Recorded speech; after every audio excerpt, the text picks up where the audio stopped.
What is up, guys? It's here, and today I decided to tell you a few words about one of the most respected lenses in my entire Fuji setup, and that is probably the one that I'm using the most. This is the 56mm f1.2, the 85mm equivalent for full frame cameras. So let's roll the intro and we'll talk after that.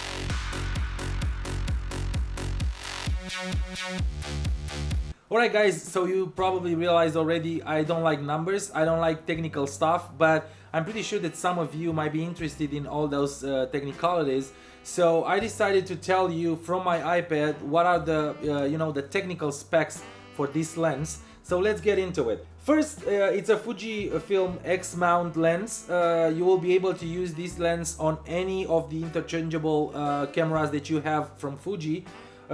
It's an X mount, so Fuji only builds APS-C sensors. This one is made for it, so you won't have a problem using it on any of the interchangeable camera that you have. It has an aperture ranging from 1.2 to f16, and it's, from my experience, sharp until f11, f13. It's pretty good, pretty usable. It has a one double-sided spherical element, two extra low dispersion elements. It also has a additional coating on the front element for chromatic aberrations, and it has a minimal focus distance of 2.3 feet, which is roughly 70 centimeters. I'm sorry. It has a 7-blade rounded aperture. The bokeh that comes from this lens, I really enjoy it. It's just a matter of taste. It's a great bokeh for me, and it's not perfectly rounded, but it's good, and I really love it. And another thing, it has an angle of view of 28.5 degrees, and I think that's pretty much it from the technical stuff, guys. So let's throw this away and talk about the lens. Now, I'm using this lens for most of my shoots. Why is that? Is because I really enjoy the bokeh. I really enjoy the way this lens rendered the colors. I really enjoy the way this lens actually renders the depth of field, and everything that comes out of it looks magical. I really like it. One thing that I've noticed, and you guys should be aware of, is that the lens, it's not the fastest AF lens in the Fuji lineup. It's pretty good in low light. It actually better than the 85mm f1.8 from Sony, the FE lens. I really like the way this lens fits on the Fuji Xt-2 that I'm using to film me right now. It's actually something that probably everybody will enjoy, the balance with this lens and the Fuji Xt-2, and I'm pretty sure that it's pretty much the same thing with the X Pro 2. So the balance is amazing, even if you're not using the grip. But if you're using the grip, the lens feels like it's not on the camera. It's very light. It's great for shooting portraits. This lens was on my camera most of the time. Why is that? Like I said, I really enjoy the way it moves. From tracking subjects to rendering bokeh and colors and all that stuff. Now, you have to know that the lens, when it comes in the box, I'm not doing unboxing on this channel. I will probably start doing it. But the lens from the box comes with both caps, the front one and the back cap.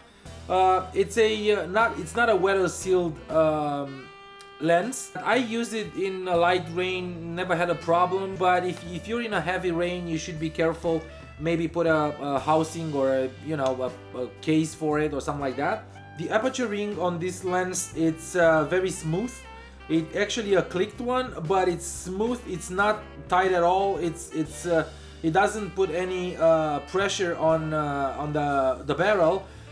You can actually move it very slowly. For some, might be a problem. It was for me at some point when I start moving the aperture ring without knowing, without noticing, and I actually modified the aperture and I shoot the pictures and they were underexposed, and I was like, okay, what's happening? But no, I mean, you get used to it. It's very smooth indeed. The clicks are like very fluid ones, very smooth ones. They're not hard clicks or something like that. But you get used to it, no problem.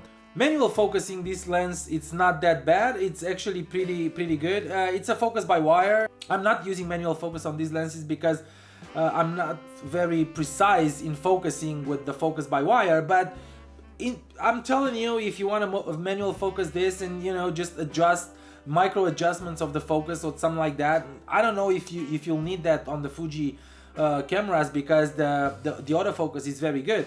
But I don't know, maybe you're gonna adapt it on one of your other cameras like Nikons or Canons or something like that. I don't even know if it's possible, but if you do, keep in mind that the autofocus ring, it's pretty good. That's pretty much it, guys. This lens, it's actually fits perfectly in my setup, and like I said, it's one of the most used lenses in my entire setup. I love it. I really enjoy the way the pictures came out of it, and I really enjoy the color rendition, the bokeh.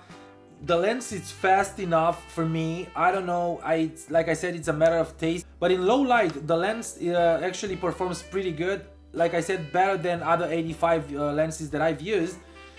You might not be happy with it. You should go try it first before buying it. Maybe just rent it, you know, or have a friend who's using it and, you know, borrow it for a days or two and try to shoot a lot of different situations like low light and bright light, and, you know, be able to see if the chromatic aberrations are not something that you will like the most. They're not big, they're not the worst that I've seen, but it does have chromatic aberrations with all the coating and all that stuff. The lens is small, as you can probably tell.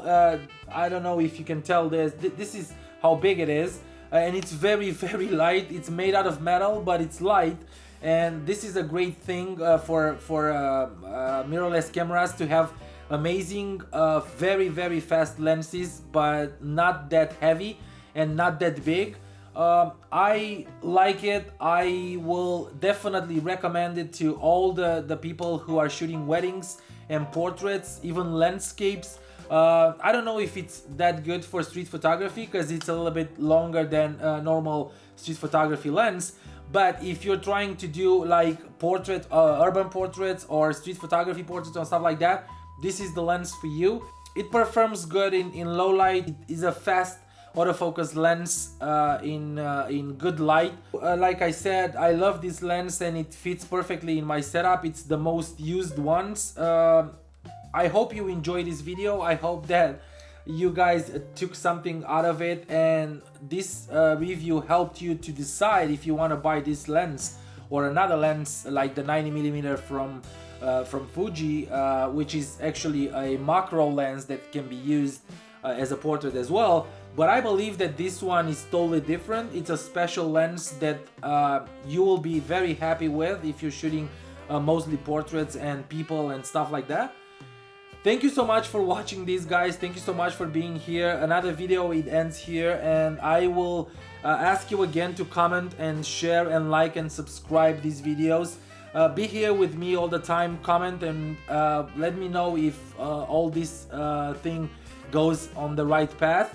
And I will definitely see you in the next one. Bye, guys.